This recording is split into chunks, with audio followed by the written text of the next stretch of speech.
Hi friends, నేను Pushpa R V. Welcome to our YouTube channel. ఈరోజు నేను ఉగాది యొక్క ప్రత్యేకతను మీతో పంచుకోవడానికి మీ ముందుకు వచ్చాను. అసలు ఉగాది అనే పండుగ మనకు ఎందుకు వచ్చింది, దాని యొక్క ప్రత్యేకత ఏంటి? ఉగాది అంటే అందరికీ గుర్తు వచ్చేది తెలుగువారి పండుగ. తెలుగు సంవత్సరం ఈ రోజు నుంచే ప్రారంభం అవుతుంది కాబట్టి తెలుగువారి పండుగగా గుర్తింపు తెచ్చుకుంది. ఉగాది అనేది హిందూ చాంద్రమాన క్యాలెండర్ ప్రకారం పంచాంగం అని కూడా పిలుస్తారు. పంచాంగం ప్రకారం కొత్త సంవత్సరం మొదటి రోజున జరుపుకునే ఈ పండుగను ఆంధ్రప్రదేశ్, కర్ణాటక, ఇంకా మన తెలంగాణ మరియు గోవా రాష్ట్రాలలో కూడా ఈ పండుగను జరుపుకుంటారు. ఇంకా మహారాష్ట్ర, మధ్యప్రదేశ్ రాష్ట్రాలలో గుడి పడవ అని కూడా జరుపుకుంటారు. గ్రెగోరియన్ క్యాలెండర్ ప్రకారం మార్చి లేదా ఏప్రిల్ నెలలో వస్తుంది. ఈ సంవత్సరం మనకు అనగా 2025 మార్చి 30న అనగా ఆదివారం రోజున మనకు వచ్చింది. అసలు ఉగాది అంటే ఏమిటి? యుగాది లేదా ఉగాది అనే పదాలు యుగం, ఆది, ప్రారంభం అనే సంస్కృత పదాల నుండి ఉద్భవించాయి. ఇది నూతన ప్రారంభాన్ని సూచిస్తుంది.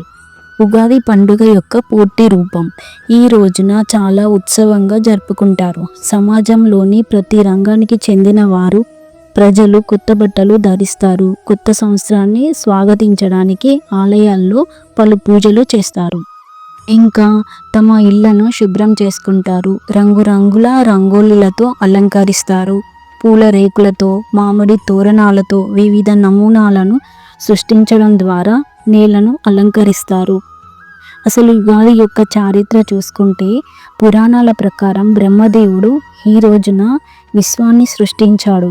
తరువాత ఆయన రోజులు, వారాలు మరియు నెలలు, సంవత్సరాలను సృష్టించాడు. కాబట్టి ఉగాది విశ్వం యొక్క సృష్టికి మొదటి రోజు అని పిలుస్తారు. అసలు ఈ ఉగాదిని ఎలా జరుపుకుంటారు? ఈ వేడుక వాస్తవానికి ఉగాదికి ఒక వారం ముందు ప్రారంభం అవుతుంది. ప్రజలు తమ ఇళ్లను శుభ్రపరచడం మరియు అలంకరించడం ప్రారంభిస్తారు. ఇళ్ల ప్రదేశ ద్వారాలు రంగురంగుల రంగోలీల నమూనాలతో అలంకరించబడతాయి. ఎందుకంటే కొత్త సంవత్సరం రంగోలీ యొక్క రంగురంగుల వలె ప్రకాశవంతంగా రంగురంగులుగా ఉంటుందని నమ్ముతారు. ఇంకా ప్రజలు సూర్యోదయానికి ముందే నిద్రలేచి ఆచారాల ప్రకారం నూనె రాసుకొని స్నానం చేసి కొత్త బట్టలు ధరిస్తారు. ఈ రోజున కొత్త వ్యాపార సంస్థలు, దుకాణాలు, మాల్స్ ప్రారంభోత్సవాలు కూడా జరుపుకుంటారు. ఎందుకంటే ఉగాదిని కొత్తగా ఏదైనా ప్రారంభించడానికి సంపన్నమైన రోజుగా భావిస్తారు. ఈ సందర్భాన్ని పురస్కరించుకొని ప్రత్యేకమైన రుచికరమైన వంటకాలను తయారు చేస్తారు. వాటిలో 6 విభిన్నమైన రుచులను కలుపుకొని తయారు చేసిన పచ్చడి అనే ఒక రకమైన చట్నీ ఉంటుంది.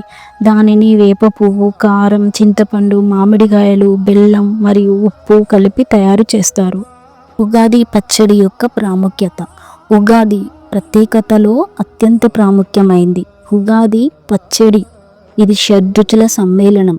ఇది తెలుగువారికి ఎంతో ప్రత్యేకమైంది.